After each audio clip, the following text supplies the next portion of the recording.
نەبوونی کارگەی ڕیسایکلین ئێرەی کردۆتە شوێنی سەرەکی کۆکردنەوەی زبل و خاشاک لە نێوان شاری سۆران و ڕواندز. لە وڵاتانی جیهان سوود لە پاشماوەی لەم جۆرە وەردەگیرێت و کارەبا و غازی لێ بەرهەم دێت. ئەمە قسەی هاوڵاتیەکی دەڤەرەکەیە.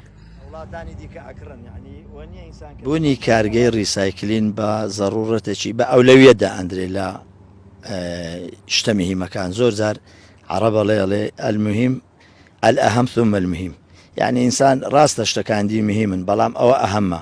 لەبەرەوەی ژینگەی پیسەکە یعنی کارەساتی دروست دەکا. زۆر جار ئاگری تێبەرەبیتن ئەو هەموو زبل و خاشاکە لێرانێ بەلا شەڕواتن خەڵکی ئیزعاجەکە دەبیتە مەزدەری نەخۆشی لۆ خەڵکی.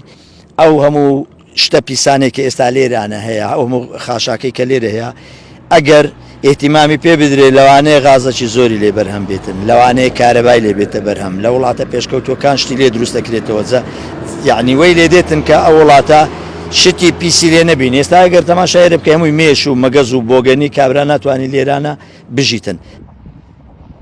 نەبوونی کارگەی ڕیسایکلین لە ئیدارەی سربەخۆی سۆران بۆتە هۆی ئەوەی کە زبل و خاشاک لە شەقامێکی سەرەکی فڕێ بدرێت. ئەمەش جگە لەوەی سیمایەکی ناشرین بەم شوێنە دەدات، دەبێتە هۆی ئەوەی کە دەیان نەخۆشی زۆرا زۆر لەم شوێنە بڵاو بێتەوە. بەڕێوەبەری فەرمانگەی ژینگەی سۆران باس لە مەترسیەکانی ئەم پاشماوانە بۆ سەر مرۆڤ و ژینگە دەکات و دەشڵێت تا کە چارەسەر بوونی کارگەی ڕیسایکلینە.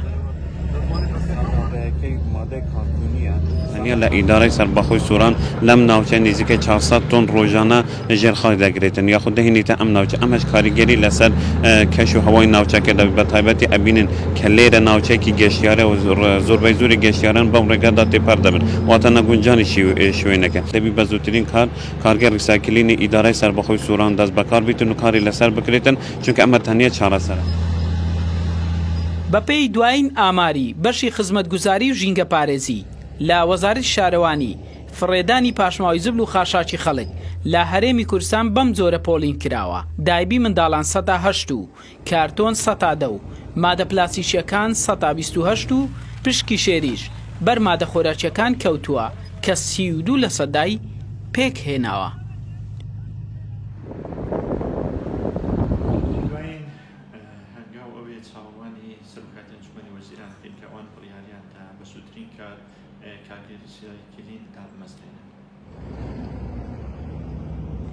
بە دامەزراندنی کارگەی ڕیسایکلین 6 قەزا و 13 ناحیەی سنووری ئیدارەی سەربەخۆی سۆران ڕزگاریان دەبێت لە فڕێدانی پاشماوە و پاکبوونەوەی ژینگە. محەممەد ئامۆکەی زاری کرمانجی، ئیدارەی سەربەخۆی سۆران.